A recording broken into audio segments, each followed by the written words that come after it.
Brothers sisters, kitab Rut adalah kitab yang kalau kita baca pasti dalam pemikiran kita tentang kesetiaan antara menantu dengan mertua. Betul ya? Atau kita bicara romantisme antara Rut dan juga dengan Boaz. Tetapi Bapak Ibu Saudara sekalian, kalau kita bisa belajar firman Tuhan lebih dalam, kita menemukan way more than that, lebih dalam dari itu. Rut ditulis pada zaman hakim-hakim. Betul ya? Dan kita tahu kalau kita pelajari hakim-hakim, itu adalah masa di mana bangsa Israel berulang-ulang berbuat salah, berbuat jahat di mata Tuhan. Dan ayat yang disebutkan berulang-ulang adalah mereka melakukan mereka melakukan sesuai dengan apa yang dianggap benar di mata mereka sendiri. Jadi berarti mereka nggak peduli firman Tuhan, mereka hanya desire, mereka naluri mereka yang mengatakan benar, itulah yang menuntun mereka untuk melakukan kebenaran. Kitab Rut on the other hand ditulis sebagai contrasting bagaimana hidup penduduk dari kota kecil di Bethlehem yang sebegitu righteous dan dia berada sebagai perbandingan antara unrighteous nation to the righteous city. Sebenarnya itu ceritanya. Jadi kita kalau baca Rut jangan cuma baca fokus kepada janjinya lah, romantisnya, bukan itu. Harus baca teliti kepada bagaimana penduduk kota bereaksi. Bagaimana cara mereka menyapa satu sama lain. Kata-kata apa yang paling sering mereka ucapkan. Dari situ kita bisa menggambarkan sebenarnya ini adalah kota yang righteous. Yang ada di tengah-tengah bangsa yang unrighteous. So Rut pasal 1, saya sudah bicara di kebaktian James kemarin. Di pasal 2 saya ambil tema a display of a righteous nation. Gambaran daripada bangsa yang benar. Mari kita buka Alkitab kita Rut pasal yang kedua ayat yang pertama. Dikatakan Naomi itu mempunyai seorang sanak dari pihak suaminya. Seorang yang kaya raya dari kaum Elimelek. Kalau dia sudah bisa melihat, makanya melek. Kalau belum masih buta dia. Namanya Boaz. Itu kalau suami lagi marah kepada istri, namanya Boaz namanya, oke. Maka Rut perempuan Moab itu berkata kepada Naomi, biarkanlah aku pergi ke ladang, memungut bulir-bulir jelai di belakang orang yang murah hati kepadaku. Dan saat Naomi kepadanya, pergilah anakku. Dari mana Rut tahu bahwa dia boleh ambil makanan atau jelai yang jatuh waktu mereka panen? Dari mana dia tahu? Berarti dia ngerti firman Tuhan. Itu diajarkan oleh kemungkinan besar oleh Naomi atau mungkin juga suaminya.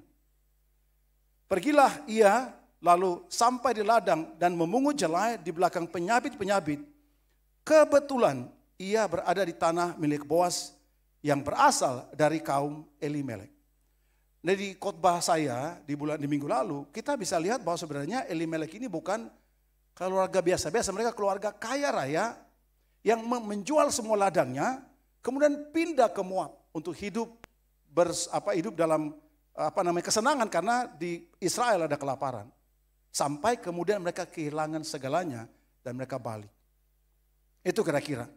Tapi yang menarik adalah di sini dikatakan bahwa Rut pergi untuk ke ladang dan dia memungut jelai atau gandum yang jatuh itu di belakang kalau orang setelah memotongnya. Dari firman Tuhan kita pelajari bahwa ini adalah perintah Tuhan. Di tengah-tengah bangsa Israel yang hidup jahat di mata Tuhan, ada satu kota namanya Bethlehem yang mereka mempraktekkan seperti firman Tuhan tertulis. Di kota lain mungkin bukan, orang miskin makin banyak dia nggak peduli, dia mau panen dia nggak peduli tentang orang-orang berkekurangan. Tapi di kota Bethlehem dia mempraktekkan hampir semua prinsip firman Tuhan. Imamat 19 ayat 9-10. Pada waktu kamu menuai hasil tanahmu, janganlah kau sabit ladangmu habis sampai ke tepinya. Maksudnya apa? Ini kalau ini ladang gandum. Kalau kita panen di ujung sana jangan dipotong. Sana juga nggak boleh dipotong. Jadi ke ujung-ujung daripada ladang biarin nggak boleh dipotong. Itu untuk hak orang lain. Hebat ya. Jadi kamu nggak boleh potong semuanya di bagian. Jadi kamu potong dari tengah, di bagian ujung daripada ladang kamu nggak boleh dipotong. Itu prinsipnya. Juga sisa-sisa buah anggurmu janganlah kau petik untuk kedua kalinya. Dan buah yang berjatuhan di kebun anggurmu janganlah kau pungut. Jadi kalau mereka petik ada mungkin yang mereka tidak kelihatan anggurnya. Waktu mereka sudah pindah kepada pohon yang lain, itu nggak boleh lagi balik dan bilang ada yang kurang. Enggak. Harus maju dan tidak boleh balik. Karena yang sisanya itu adalah kepada orang yang membutuhkan. Tetapi semuanya itu harus kau tinggalkan bagi orang miskin dan bagi orang asing. Akulah Allah Tuhanmu, Tuhan Allahmu. Kota Bethlehem, kota kecil, brother sister, itu kayak RT kalau di Jakarta sekarang. Zaman itu dibilang kota. Tetapi penduduknya, mereka betul-betul mempraktekkan firman Tuhan. Makanya ketika Ruth datang, dia bisa ambil daripada jelai yang jatuh di tanah. Ulangan 24, 19, 22. Apabila engkau menuai di ladangmu, lalu terlupa seberkas di ladang. Ini yang kedua, kalau tadi potong jangan sampai ke ujung. Yang kedua adalah kalau lupa. Jadi kalau sudah kumpul, sudah taruh, kemudian kita taruh satu tempat, kita lupa ambil itu. Itu tidak boleh lagi diambil. Kalau lupa ya udah. Maka janganlah engkau kembali untuk mengambilnya. Itulah bagian orang asing, anak yatim dan janda. Supaya Tuhan Allah memberkati engkau dengan segala pekerjaanmu. Apabila engkau memetik hasil pohon zaitunmu dengan memukul-mukulnya, janganlah engkau memeriksa dahan-dahannya sekali lagi. Jangan cek sampai sudah jatuh semuanya, jangan. Itulah bagian orang asing, anak yatim dan janda. Apabila engkau mengumpulkan hasil kebun anggurmu, jangan engkau mengadakan pemetikan sekali lagi. Itulah bagian orang asing, anak yatim dan janda. Harus engkau ingat bahwa engkau dahulu budak di tanah Mesir. Itulah sebabnya aku memerintahkan engkau melakukan hal ini. Brothers and sisters, mereka punya ladang, mereka yang bekerja, harusnya adalah hak mereka kan? Ya dong, ini ladang saya yang kerja capek segala macam. Tapi enggak, semua hasil mereka enggak boleh untuk mereka semuanya. Ada sebagian yang tidak boleh mereka ambil. Dan itu adalah hak orang lain. Bukan saya donasi kepada orang lain, itu adalah hak orang lain. Jadi saya tidak mengorbankan, saya itu hak orang yang saya tidak boleh ambil. That's the principle daripada firman Tuhan. Inilah contohnya, ini adalah yang namanya tradisi Yahudi. Di bagian ujung yang tadi saya bilang tadi, itu namanya PA. Itu tidak boleh kita ambil. Kemudian kalau kita potong di tangan kita ada yang jatuh, waktu kita ambil pakai tangan ada yang jatuh, kalau sudah jatuh nggak boleh diambil lagi. Kemudian waktu kita kumpulkan, kita lupa tempatnya di mana. Dan kita biarkan, nggak boleh balik lagi, itu hak orang lain. Termasuk juga kepada anggur dan juga buah-buah yang lain. That is how, itulah cara Tuhan protect satu sama lain. Itulah cara Tuhan mengasihi orang yang tidak beruntung. Itulah cara Tuhan mengasihi orang yang berkekurangan, orang yang kehilangan hartanya, orang yang hidupnya susah. Itulah cara Tuhan mengasihi, dengan cara adalah bukan hak kamu. Itu hak orang lain. Inilah prinsip kota atau prinsip orang yang hidup benar di mata Tuhan. Orang yang benar di mata Tuhan tidak bisa semuanya adalah miliknya. Saya buat survei, buat cari. Kalau orang pakai tangan dengan mencabut itu dia hanya kehilangan 1-3% daripada panenan. Oke? Kalau orang pakai peralatan modern itu kehilangan di bawah 2%. Tapi kalau orang pakai sabit dan mempraktekkan bagaimana Alkitab memerintahkan, kemungkinan besar mereka memberikan, mereka tidak kehilangan. Mereka memberikan 5-10% bahkan bisa lebih hasil panen kepada orang asing atau kepada orang membutuhkan.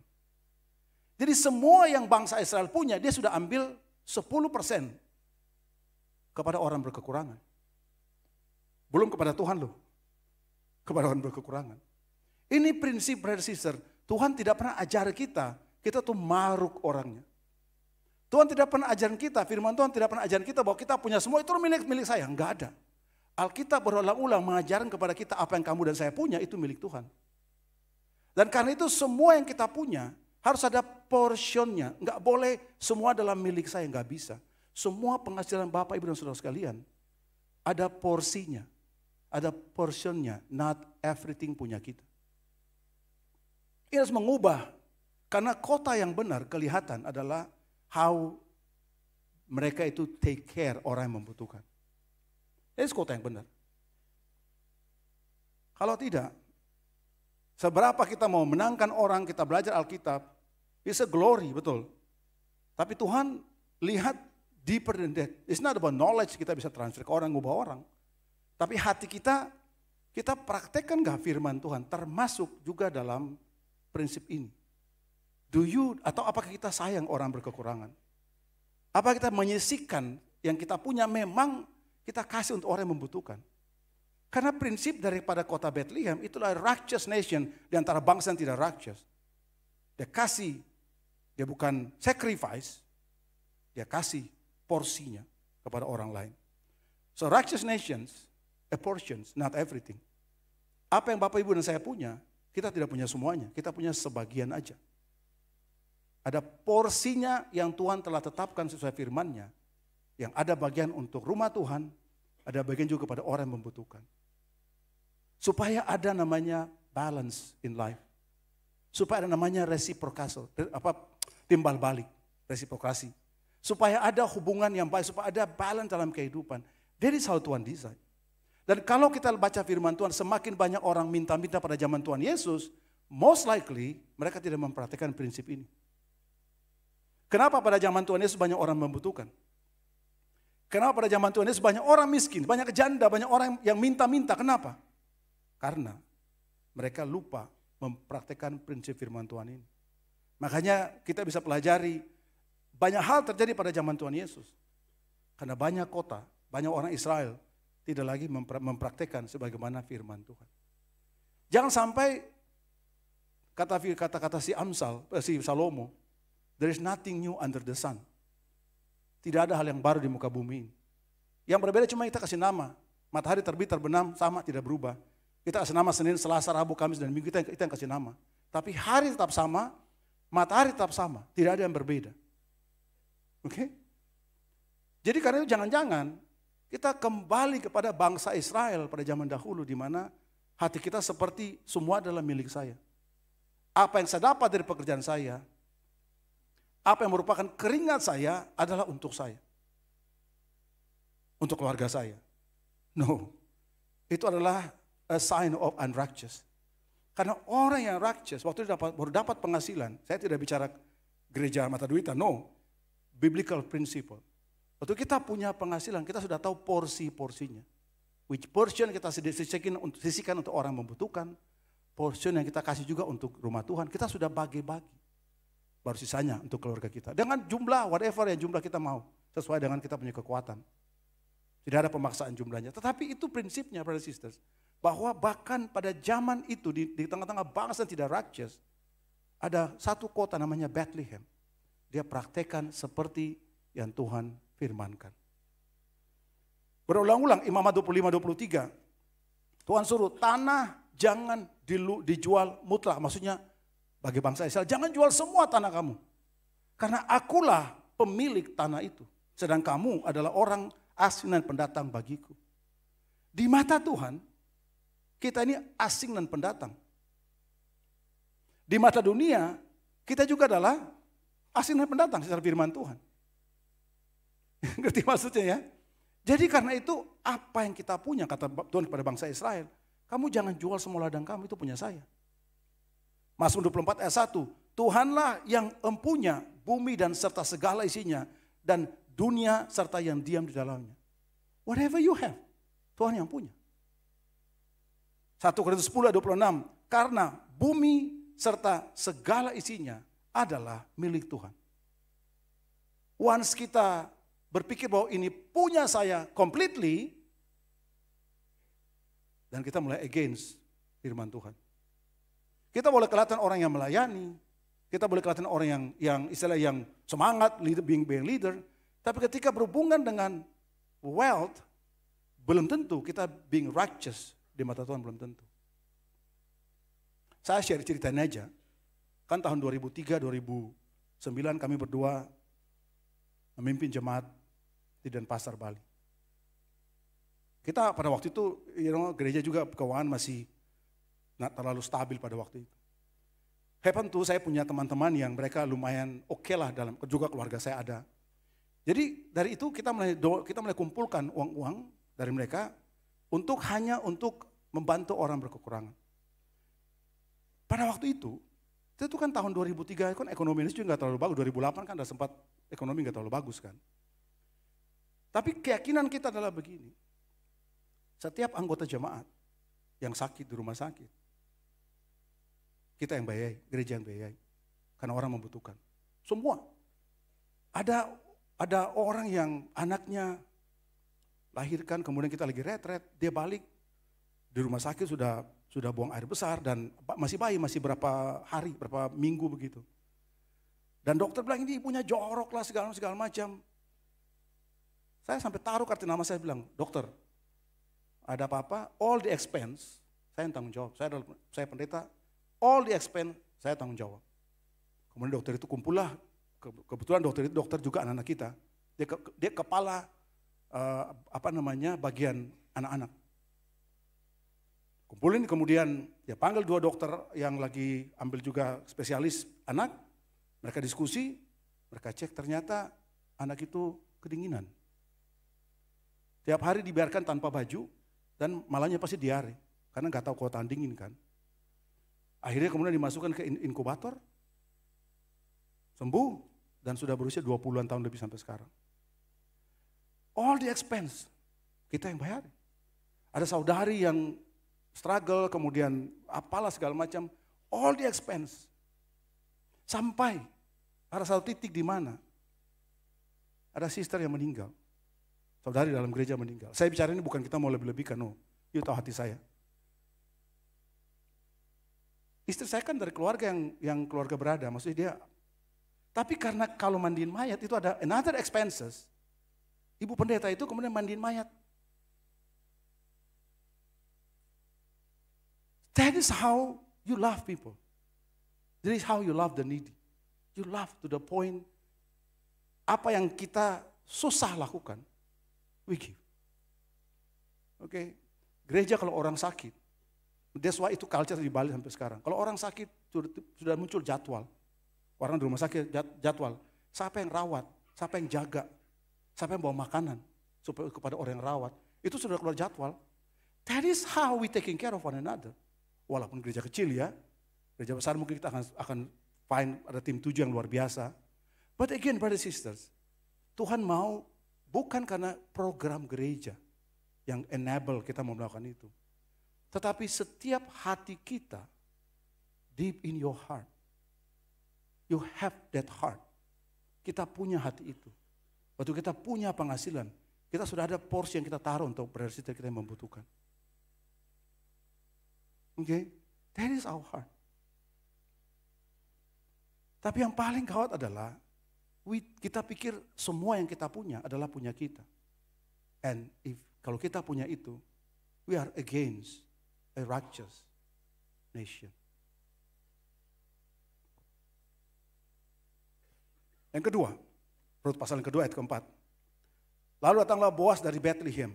Ia berkata kepada penyabit-penyabit itu, Tuhan kiranya memberkati kamu, menyertai kamu. Jawab mereka kepadanya, Tuhan kiranya memberkati Tuhanmu. Lalu kata Boas kepada bujangnya yang mengawasi penyabit-penyabit itu, dari manakah perempuan itu? Bujang yang mengawasi penyabit-penyabit itu menjawab, dia adalah seorang perempuan Moab. Dia pulang bersama-sama dengan Naomi dari daerah Moab. Tadi dia berkata, izinkanlah kiranya aku memungut dan mengumpulkan jelai dari antara berkas-berkas jelai ini di belakang penyabit-penyabit. Begitulah ia datang dan terus sibuk dari pagi sampai sekarang. Dan seketika pun ia tidak berhenti. Dia tahu itu hak dia. Secara biblical sense itu hak dia karena Tuhan sudah taruh. Dan mereka juga tidak komplain kalau orang datang ambil tanpa permisi. Tapi attitude-nya adalah dia permisi. Bukan cuma dia permisi mengambil, tetapi dia tidak tunggu orang kasih ke dia. Dia bekerja dari pagi sampai ketika Boas datang. Mereka bilang dari pagi sampai kamu datang, dia sibuk bekerja. Itu namanya dignity, harga diri. Kita boleh berkekurangan, tapi kita jangan minta-minta. Kita kerja keras, ya fight untuk our life. Kita nggak bisa bilang, ya karena gue orang ini gereja harus bantu gue. Jangan begitu, that's mentality of unrighteous. mentalitas orang benar adalah ada dignity-nya, ada gue mau kerja keras, gue mau berjuang di hidup gue. Kalau sudah berjuang tidak bisa, of course you have brother sister to help. Tapi kita nggak boleh jadi orang yang malas tidak bekerja. Tidak ngapa-ngapain dalam kehidupan kita. Kalau nggak ada uang, pinjol sana sini. That is not right. Kita memang hidup tidak gampang. Saya tidak berkata bahwa kita naif tentang hal itu. Tapi jangan sampai kita doing the unrighteous thing in our life. Kemudian kita sana sini. That is not right. Kalau kita bisa squeeze kita punya pengeluaran, dia squeeze pengeluaran. Jangan kita sudah segini, kita expense lebih dari itu, kemudian kita berharap bahwa miracles coming in our life. Nggak ada begitu cara kerjanya. Ruth, dia tahu itu hak dia. Tapi dia permisi datang untuk ambil. Bukan cuma permisi, dari pagi. Sejak dia kasih izin, dia tidak berhenti bekerja. That is life. Kita fight untuk kehidupan. Kita punya brother sister yang menolong kita, tapi bukan berarti bahwa kita tidak punya harga diri. Kita fight untuk our life. Amen, brother sister? Fakta yang berikut adalah, perhatikan cara mereka berkomunikasi. Para pekerja berkata kepada Boaz, God bless you. Boaz berkata kepada para pekerja, God bless you too. Dan kita bisa menemukan bahwa sepanjang cerita daripada kitab Rut, kata-kata God bless you, God be with you, itu berulang-ulang diucapkan dari pasal 1, pasal 2, pasal 3, pasal 4. Hanya dengan 4 pasal, kata-kata God bless you itu berulang-ulang. Tuhan menyertai kamu, Tuhan do whatever yang terbaik buat kamu, itu berulang-ulang disebutkan. Inilah harusnya menjadi nafas daripada a righteous church. Di mana orang mengeluarkan kata-kata encouragement kepada satu sama lain. Bukan put down orang punya semangat. Bukan doubting orang punya motivasi. Orang bekerja keras, cari muka bicara. Mana ada begitu? Dia do it for God. Dia nggak peduli kita mau cari muka. Dia do it for God. Orang sacrifice bukan supaya dia dapat jabatan. Dia sacrifice karena dia giving untuk Tuhan. Kalau kita punya salah motivasi, kamu tidak akan lama di sini kok. But you have been around di sini bertahun-tahun. That means your motivation untuk Tuhan, betul-betul untuk Tuhan. So every one of us, be a righteous church, yang kata-katanya seperti orang di kota Bethlehem. May God bless you. Shalom. Bukan berarti kita pakai bahasa Yahudi dalam kita punya percakapan hari, bukan begitu maksud saya. Tapi kata-kata yang indah. Oke, even kepada musuh pun yang kita anggap musuh kita pun, use the word yang bagus. Walaupun sudah menjadi hak sesuai firman Tuhan, Ruth masih dengan hormat meminta izin. Dan dia bekerja sangat keras, bahkan para pekerja bersaksi dari pagi sampai sekarang. Dia tidak henti-henti bekerja. So poin kedua, righteous nation itu portrait of love, respect, and dignity. Bangsa yang righteous, gereja yang righteous, kelihatan dari orang-orangnya. Yang kelihatan dari orang-orang adalah kasih, kebaikan, kindness, respect, rasa hormat, dan ada dignity. We fight. We fight whatever we want to fight. Kita punya satu sama lain, iya, but we fight. Kita nggak used satu sama lain. We fight. That is love, respect, and dignity. Dan itu ditunjukkan oleh Ruth. Dia boleh miskin. Dia boleh memungut jelai yang jatuh di tanah. Walaupun dia tahu itu haknya. Dia masih minta permisi. Boleh nggak saya ambil itu? Dan karena itu waktu dia bekerja dari pagi sampai si Boaz datang. Para pekerja bilang dari pagi sampai sekarang dia sibuk bekerja. That is a righteous nation. Gereja kita, berharap kita berisi jemaat-jemaat yang penuh dengan love, respect, and dignity. Karena that's a sign of righteous church. Lihat kata-kata percakapan mereka. Pasal 1 ayat 8, Tuhan kiranya menunjukkan kasih-Nya kepadamu. Pasal 1 ayat 9, kiranya karunia Tuhan kamu mendapat tempat perlindungan. Pasal 2 ayat 4, Tuhan kiranya menyertai kamu. Jawab mereka kepadanya, Tuhan kiranya memberkati Tuhan.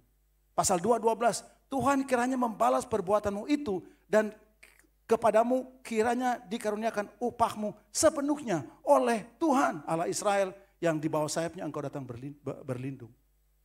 Pasal 3 ayat 10, diberkatilah kiranya engkau oleh Tuhan ya anakku.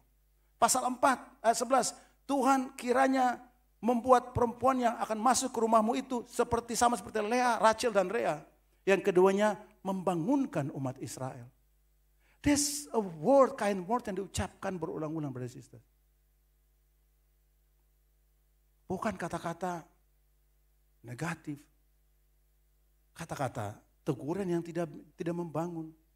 Kata-kata yang put down someone punya spirit. Kata-kata yang tidak respect akan kerja keras orang lain. That is not, itu bukan contoh daripada suatu gereja yang dalamnya adalah orang righteous. Bible bilang, hormati orang yang bekerja keras di antara kamu. Bible bilang begitu kok. Kalau ada para pelayan bekerja keras, wajar dong mereka dihormati. Dihormati bukan kasih uang, maksudnya dihormati dengan cara treat them well, maksudnya respect them. Itu maksudnya. Para pemimpin yang bekerja keras, respect them. Orang-orang kita sini yang bekerja keras untuk Tuhan, respect them. Para usher, respect them. Datang lebih pagi dari kita, respect them. Song ministry, mereka datang lebih pagi untuk latihan. Mereka juga Sabtu datang latihan. Please respect them. Daripada digital ministry, daripada multimedia, mereka datang lebih awal setup, bikin segala macam. Please respect them. Semua flow kebaktian sudah di chat, itu grup chat, ada grup persiapan kebaktian. Itu dijalankan, ini apa flow-nya, ini gini-gini, pengaturan lift segala macam, itu dibahas. Everything been prepared dari banyak orang untuk kita bisa beribadah di sini. So please respect satu sama lain. Please be kind to one another. Orang lebih tua yang sudah pria ilahi wanita Allah. Kalau sudah selesai kebaktian, brothers and sisters, kita jangan punya agenda kita yang kita pikirkan, kita buru-buru ke lift. Orang tua kita mereka tunggu, jangan. Let them go first ke lift. Okay? It's a respect. Hormatilah orang lebih tua daripada kamu. Itu firman Tuhan berkata begitu. Kasih kepada orang lebih duluan. Kita bila perlu yang masih muda-muda turun tangga. Makanya kita sudah menikah harus ada tangga. Kalau enggak bukan rumah tangga namanya. Kalau enggak punya rumah satu lantai ya pakailah tangga gereja. Berarti kamu benar rumah tanggamu karena ada tangga di rumah kamu. Turunlah pakai tangga itu. Dari F3 sampai di P1. Supaya di bawah, itu udah langsung lapar di sana dimakan. But please respect orang lebih tua. Kasih mereka punya kesempatan, maksudnya biar mereka duluan. That's how we treat one another. Orang yang mungkin di wheelchair, yang di kursi roda, please respect them as well. Okay, that's how we show respect to one another. Orang-orang melayani, orang-orang bekerja keras, show respect to them. Amen. Kalau sound system kurang bagus, jangan marah-marah ke mereka. Do you know engineering? Saya tanya, bagi kita yang suka komplain, pernah nggak Anda belajar namanya sound engineering? Do you study? Akustik lah, pas sekarang.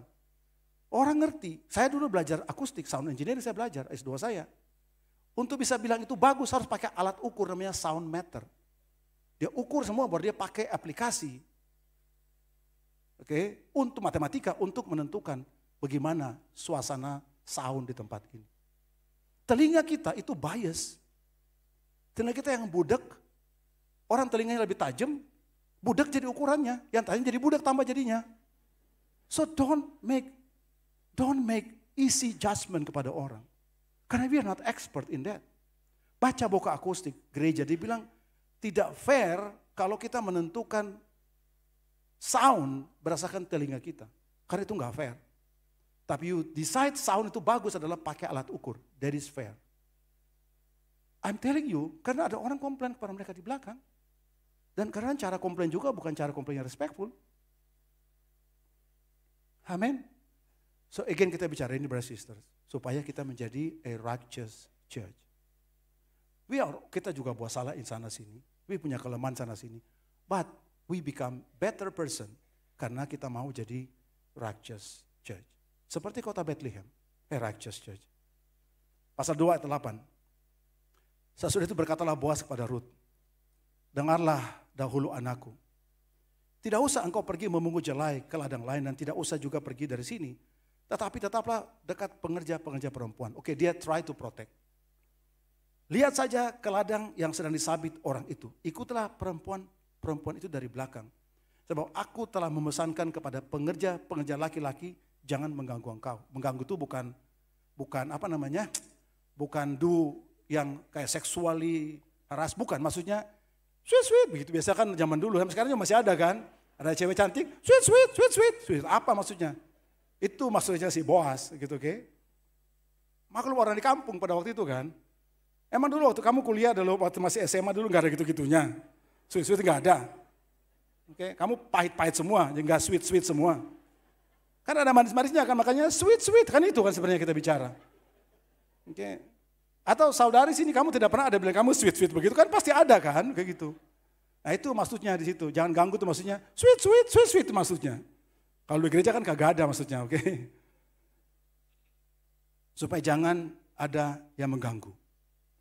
Jika engkau haus, pergilah ke tempayan-tempayan dan minumlah air yang dicedok oleh pengerja-pengerja itu. Dia samakan level Ruth dengan orang upahan. Dia tidak lihat sebagai orang susah, dia lihat sebagai orang upahan. Waktu ada brother datang minta, misalnya kita tahu dia butuh bantuan. How do you treat that brother? Orang miskin ini malas nih orang ini. Ada kan begitu kan? Kemiskinan berbanding lurus dengan kemalasan. Jadi kalau makin malas masih miskin dia. No, tidak semua begitu brothers. Tapi once kita punya kesempatan membantu orang, ambil daripada porsi yang kita sudah taruh. Bukan menghakimi orang itu. Amin. Ayat 10, lalu sujudlah Rut menyembah dengan mukanya sampai ke tanah dan berkata kepadanya. How righteous itu orang. Dia tidak worship tapi dia grateful. Rut tidak menyembah Boaz. Tapi dia grateful sampai ke tanah, dia sangat grateful banget. Itu hak dia. Tapi dia grateful. The same thing brothers and sisters. Kalau ada orang yang sudah membantu kamu, be grateful pada orang itu. Jangan menjadi musuh daripada orang itu. Kalau orang yang mengajar kamu Alkitab dan mengubah hidup kamu, ambil hutang, maksudnya berhutang budilah kepada orang itu. Bukan supaya kita bayar utangnya, maksudnya supaya kita tahu bagaimana kita bersyukur. Ada orang yang mengajak kamu untuk belajar firman Tuhan. Grateful pada orang itu. Jangan membandingkan dirimu setelah kamu menjadi orang lebih hebat dari dia di gereja. Orang itu sudah di look down oleh kita. Dianggap rendah oleh kita. Ruth menyembah sampai tanah. Dia grateful kepada Boaz. Boaz menjawab, telah dikabarkan orang kepadaku dengan lengkap segala sesuatu yang engkau lakukan kepada mertuamu sampai sesudah suamimu mati. Dan bagaimana engkau meninggalkan ibu bapamu dan tanah kelahiranmu serta pergi kepada suatu bangsa yang dahulu tidak engkau kenal. Dia bilang, Tuhan kiranya membalas perbuatanmu itu. Every good deeds appreciated. Setiap hal baik yang brother sister dilakukan, yang jemaat lakukan, appreciate itu. Dengan begitu brother sisters, ini gereja yang hidupnya luar biasa. Di mana setiap pelayanan dapat penghargaan yang sebaiknya. Dapat penghormatan. Setiap dari kita diperlakukan dengan respect. Dengan hormat. Dengan dignity. Allah Israel yang dibawanya, di bawah sayapnya engkau datang berlindung. Under His wings yang merupakan tema gereja kita di bulan ini. Dia membayangkan Raja Wali yang kemudian melindungi anak-anaknya di bawah sayap. Orang Yahudi terima itu maksudnya begini.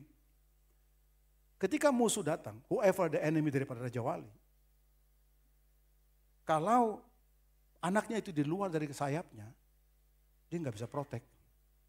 Maka the only way untuk anak itu dapat proteksi daripada ibunya, induknya adalah closer ke induknya. Makin dekat kepada induknya. Jadi kata-kata under his wings maksudnya adalah dekatlah kamu kepada Tuhan. Be close to God. Itu maksudnya. May the Lord reward your deeds. May you have a full reward from the Lord, the God of Israel, under whose wings you have come to take refuge. Dekatlah kepada Tuhan. Dekatlah kepada Tuhan yang karena kebaikan kamu, Tuhan membalas kamu, tapi kamu dekatlah kepada Tuhan. Kamu sudah melakukan hal yang luar biasa kepada mertuamu. Kamu sudah melakukan hal luar biasa dalam iman kamu. Kamu sudah become Jewish, kamu sudah converted, become a Christian. Kalau kita bicara konteks sekarang. Tapi dekatlah kepada Tuhan supaya kamu dapat perlindungan darinya. Jangan setelah kita jadi murid, kita jauh dari Tuhan. Enggak bisa. Kita tidak mendapatkan perlindungan itu. So under his wings maksudnya adalah dekatlah kepada Tuhan. In every day, dekatlah kepada Tuhan. Supaya kita bisa mendapatkan protection. Moab, brothers and sisters, itu melambangkan penolakan terhadap Tuhan. Yesaya Yeremia bilang secara alegori, Moab itu adalah simbol daripada penolakan kepada Tuhan. Moab adalah simbol kesombongan, is a pride and rejection to God. Tindakan daripada Elimelek pindah ke Moab adalah tindakan rejections dan rebellious dan prideful kepada Tuhan. Jadi waktu Elimelek membawa keluarganya pindah secara fisikal, sebenarnya ada makna spiritualnya. Mereka itu fall away. Mereka itu meninggalkan Tuhan. Mereka pindah kepada tempat di mana ada dewa namanya Chemosh atau Chemosh. Adalah dewa perlindungan dan dewa perang. Elimelek itu adalah the king is my God.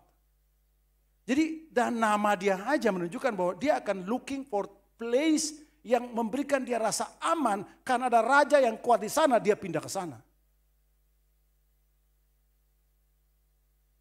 Makanya tindakan dia meninggalkan itu adalah karena penolakan dan karena kesombongan.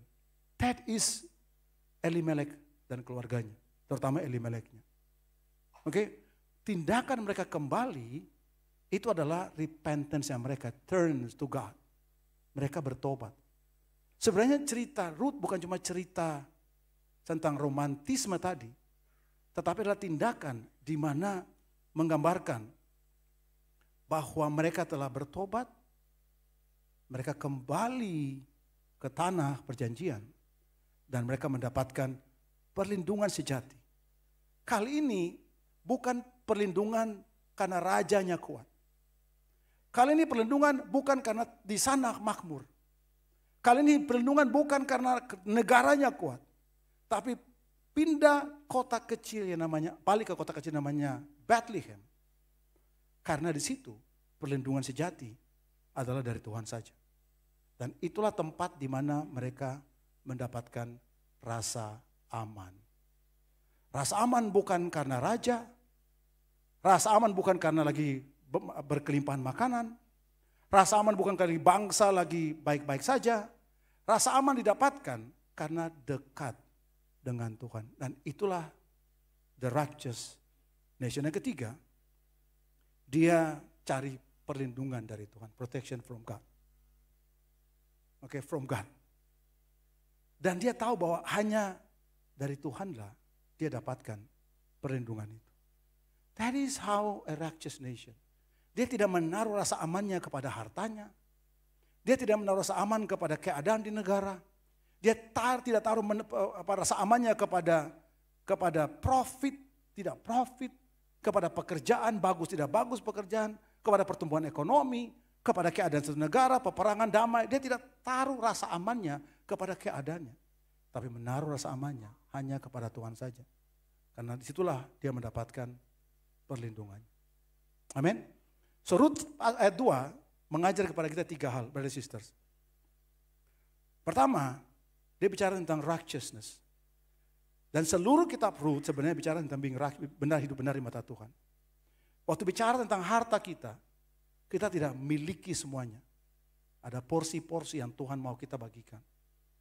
Waktu bicara tentang kehidupan kita, your life, kita harus bisa menjadi satu potret, satu gambaran, satu foto bagaimana kebaikan, rasa hormat, dan dignity, harga diri di sana. Dan rasa aman kita itu adalah a gift of protection, adalah pemberian dari Tuhan. Kita nggak boleh taruh rasa aman kita kepada hal-hal duniawi, kepada presiden, kepada raja, kepada keadaan negara. Enggak, kita taruh rasa aman kita hanya kepada Tuhan saja. Amin. Itulah 3 hal yang kita bisa belajar dari kitab Rut. Tuhan memberkati kita semuanya.